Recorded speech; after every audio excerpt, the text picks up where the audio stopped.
beginning with the headliner, which presents your name and key contact information at the very top of your resume. The format you will follow is what we call frame the name, where the contact information is positioned against both margins. This alignment provides a visual image which allows the name to stand alone, to stand out. In other words, the contact information isn't competing with the name for attention.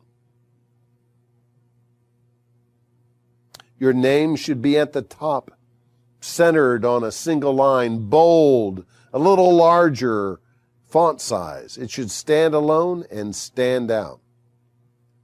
We recommend that you use your informal name if that's what people call you, such as Jim instead of James or Liz instead of Elizabeth. Why? Think about it. Because you're trying to establish as quickly as possible an informal relationship.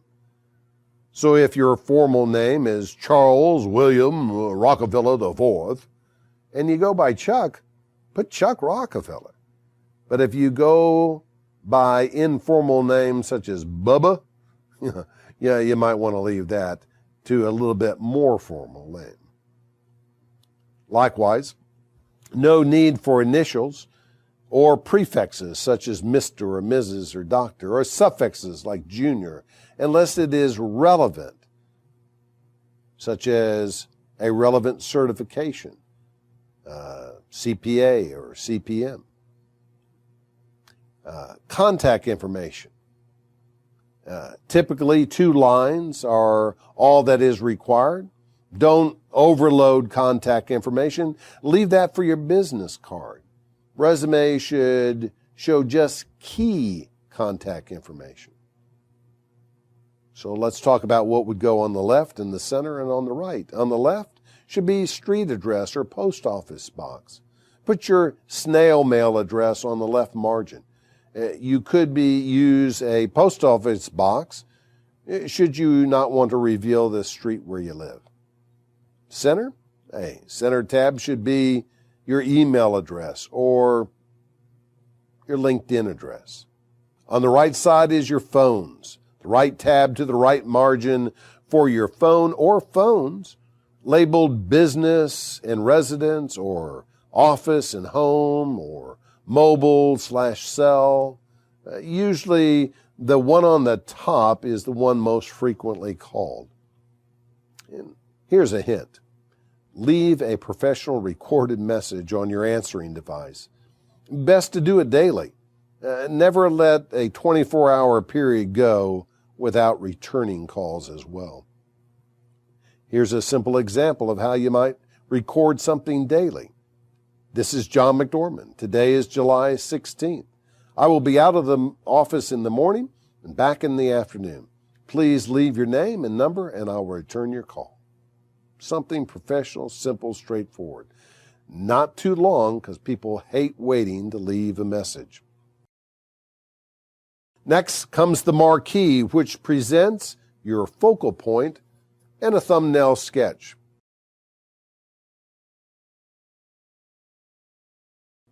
The marquee begins with your focal point, which is centered, which is the job title of the position you are seeking. It's one line, it's centered. Typically 1 to maybe 3 words. For example, Chief Financial Officer or IT Management. Apparently many of you are going after a position entitled Summary or Qualifications. These words are weaker than declaring what you're after. It is like saying, hey, I'm clueless about what job I'm competent to seek, let alone do. So read what follows and maybe you can figure out my life and guess what I should do for you. Go for it. Figure out your target and declare it. If you don't know your focal point, go back to session 2 and see if that helps. Otherwise, seek a mentor or professional help. Following the focal point is your thumbnail sketch, which previews your professional career and invites the reader to spend more time reading the rest of your resume. It should achieve the following 4 objectives. First, depth and breadth of experience, both in terms of the position you seek in the industry or types of businesses where you've worked. Depth suggests that you're no rookie. You are a seasoned pro. Show your maturity. For example, someone stating over 15 years of experience is addressing the depth issue. Breadth suggests that your experience covers a wide range, from soup to nuts, from womb to tomb. For example, someone stating worked in both private and public sectors is addressing the breadth issue. So first, depth and breadth of experience. Second objective, the level. Where are you in the food chain? You need to clearly indicate that you are a big fish in a big pond or a little pond, or you're a little fish in a big pond or little pond. You know, a CFO for a $20 million company may make $100K, but a CFO in a $20 billion company is going to make a heck of a lot more. You don't want to waste your time chasing opportunities that are too high or too low for you. That's why communicating your level without telling the bucks is so important. You can address this level issue in your thumbnail sketch as well as in your focal point.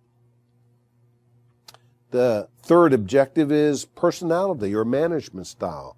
Right here in the thumbnail sketch, you want them to get a glimpse of who you are, not just what you do. This objective relates to your people skills, your relationship dynamics. If you are a team player, put team player. It's as simple as that. Let them see your style of management or leadership of people. The fourth objective is the uniqueness of you. There are many resumes coming in the door, many folks just like you who have a good education and great experience. What sets you apart? What makes you in your life unique? What is your differentiation? For example, there was a small business CFO looking for a job. Asked what his uniqueness was, he said, computer geek. He reworded it a little in his thumbnail sketch and put computer wizard. And that got him the job because the president of the company who hired him was so fed up with the responsibility of dealing with computers, he was glad to have a computer wizard on board. Another example was there was a real estate developer who said his uniqueness was a passion for integrity. Well, that would set him apart in real estate or almost any business.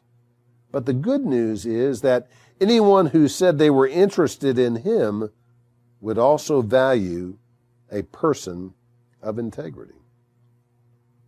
Thumbnail sketch is a maximum of 3 lines filled with short sight-bite phrases, not sentences. It's staccato in nature. Ta-ta-ta-ta-ta-ta-ta-ta-ta. That's the way your thumbnail sketch should sound. Moving down the resume, you next see the center stage, unless you choose the chronological resume, which doesn't have one. For the hierarchical resume, you can create 4 to 6 bullets, starting with one of your attributes, followed by supporting achievements. Again, there are 3-line maximums for each of these. In terms of formatting, you should set off your attribute in some way. For example, maybe use small caps and slightly indent the second and third lines of the text with a separation between bullets. For a functional resume, you can create a center stage with 4 to 6 bullets, starting with one of the job's major functions, followed by supporting achievements. Again, there's a 3-line maximum. For a technical resume, you can create a 4 to 6 bullet listing of the various platforms or tool sets in which you have experience, followed by specific names of products or packages. But be careful. You should have competencies with each item listing, not just some familiarity. Nothing's worse than being able to ask about your experience and you'll have to express it as just familiar as opposed to competent. Now let's look at presenting your work experience, which follows the marquee on a chronological resume or follows the center stage on the other types. But before we start, here's a question. How far back into your work experience do you need to go? Well, the answer is until you run out of space, which means if you run out of space, the last 10 to 15 years is all you really need. But if you have space, tell the whole story. Remember, as you go back in time, you need to report a little less detail than earlier and more recent work. For each company, starting with the most recent, you will present the company's name, the principal locations where you worked, the duration of how long you worked there, and a company byline. Company information includes a company line and the company byline. The company line includes, on a single line, the company name, typically left justified and formatted to be noticed, like maybe using larger font size or a different font or font style, like all caps or small caps. Usually the company name is immediately followed by the principal location of where you worked. But if you held different positions that took you to different locations, you would then place the locations next to the position title. Spell out the state. Don't use state abbreviations. Finally, the company line ends with the duration of your employment in years. No need for months. If you are still working and, this is a key, have not been told that you're going to be leaving, you should have your most current duration in with the word present. Otherwise, use the year. The company byline, typically slightly indented and usually a smaller font, includes a single line description of the company. What would the marketing people or investment relations folks say about a one-liner about the company? What we're trying to do here is let people know that you work for a great company. And by association, great people work with great companies. What can you tell them about the company? Well, describe the company's scope, size, status, or success. Scope of operations would be, whether they were regional, like Southwest, or global, like Far East. Size of operations could be measured by revenue or profit, for example, 24 million, right?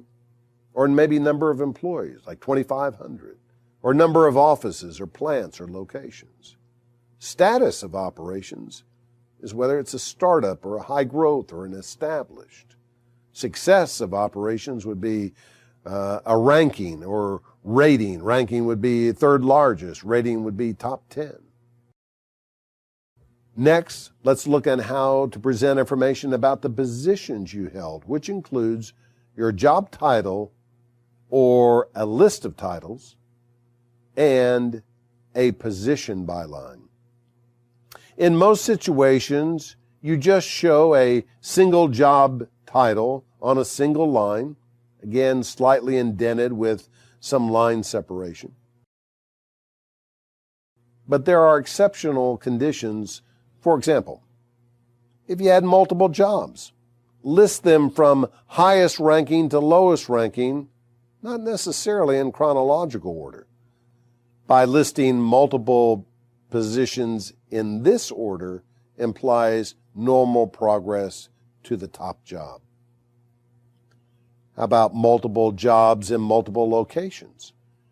Show the location beside each job title rather than beside the company name. Well, here's a question. Should you put the duration of each job on the position line rather than on the company line?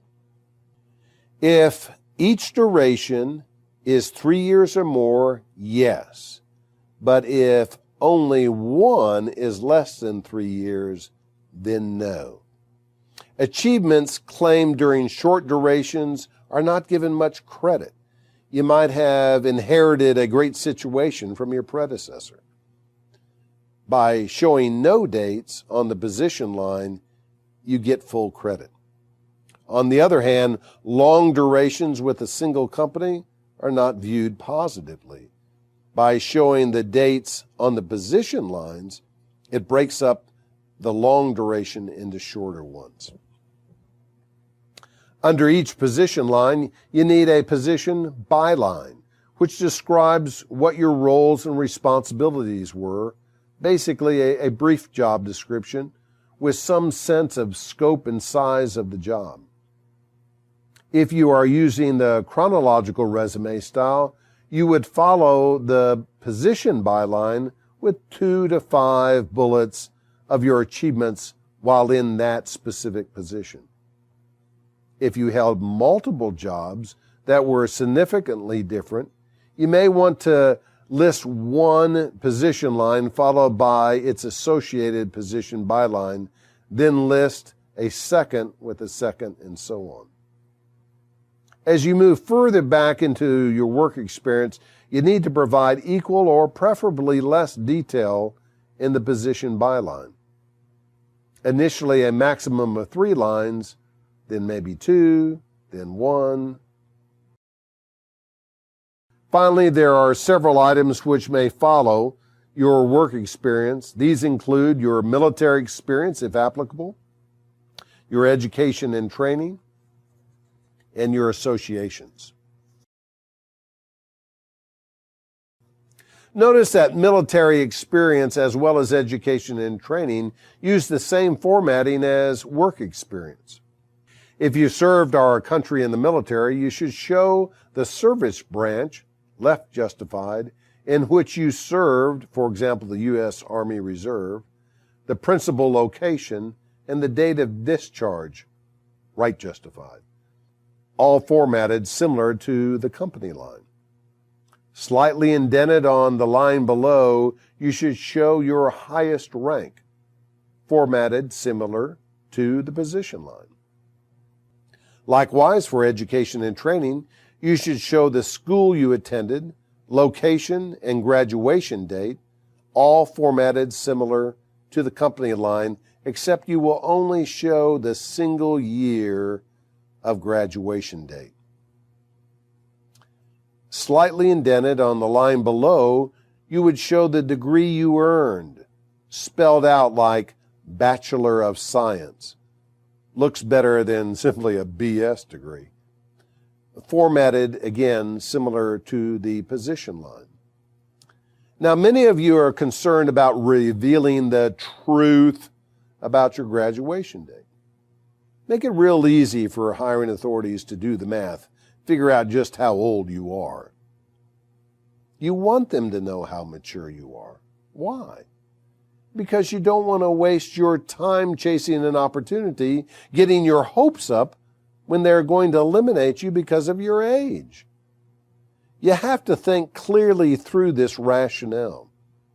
You believe, first off, that they have a bias against hiring someone with your level of experience and maturity, also known as age. So you think, if you leave off your graduation date from your resume, you'll fool them and get an interview. Don't you think when you show up, they're going to figure it out? In fact, when you leave your graduation date off your resumes, most hiring authorities will assume that you are so old that you are ashamed of just how old you are. You must be an ROF, a real old fogey. But your graduation date on your resume, let it serve you as a screening tool. Let it weed out all those who have a bias against you. So when someone calls and says they're interested in you, you know they value your maturity and wealth of experience you bring. What should you do if you don't have a degree or started but didn't finish? Best answer is to enroll in some career-relevant course so that you can tell hiring authorities that you value education and are in the process of continuing to improve. If you started a degree program, find out what it takes to complete it. You may choose to do that. Well, we finally made it. We are at the end of the resume, the last few items of importance. For some, you have worked hard to earn a professional designation or certification. For example, CPA, Certified Public Accountant, or PE, Professional Engineer. As more professionals are becoming certified, more employers are using certification as a cut criteria. If your certification is relevant to your focal point, like a CPA targeting a controller position, put the certification initials by your name on page 1 and spell it out following the education section on page 2. At the end of your resume, you can show 3 to 5 associations which demonstrate that your life outside the office as well as your commitment to develop both professionally and personally. Begin by showing your role, for example, president or member or past president. If you're not active, get active. Associations are a great place to network and to stay current. Professional and trade associations are great, but so are community, civic, or church, or other places of worship where you serve. Now again, many of you are asking, are you crazy? You want me to reveal my place of worship? No, we're not crazy. It's a good idea. It demonstrates your integrity, a key to building trust. Integrity comes from the same root word as integrated or integral. It means a oneness, a wholeness. Our beliefs, our faith is part of who we are, part of what we do. A person with strong faith is usually a person of strong character. A person who has weak faith should find a strong one to carry them through tough times. Some of you are still not convinced. You might ask, what if I say that I'm the leader on the council at the Jewish temple and they're anti-Semitic? Okay, let's think about this. Let's just take it off the resume and then you get hired and you can work for these stupid bigots. Does that make sense? Or you might say, what if I'm a deacon in the Baptist church and they all drink? Hey, they know you drink too. Do you know, I've done a study of all of this, but do you know how to stop a Baptist from drinking all your beer at a party? That's simple. Invite another Baptist. Maybe do you know that Presbyterians are really Baptists who enjoy drinking but can't afford to be Episcopalians? Or maybe this. Did you know how to tell the difference between a Baptist and a Methodist? Hey, the answer is a Methodist will wave to you when you're in a liquor store. Okay, one more. Lutherans will tell you that when 4 of them are gathered together, you can usually find a 5th. All right, enough of all this stuff. Let me wrap up and tell you that in our next time together, we will continue this 3-part mini-series on getting yourself properly packaged with session 4, which is entitled Communication Connection, How to Write Right. We'll be learning about cover letters and thank you notes and reference lists, as well as tips on how to write a better letter. But now, let me close by saying God has faith in you and what you can do for Him. Have faith in Him and what He has done, is doing, and will continue to do for you.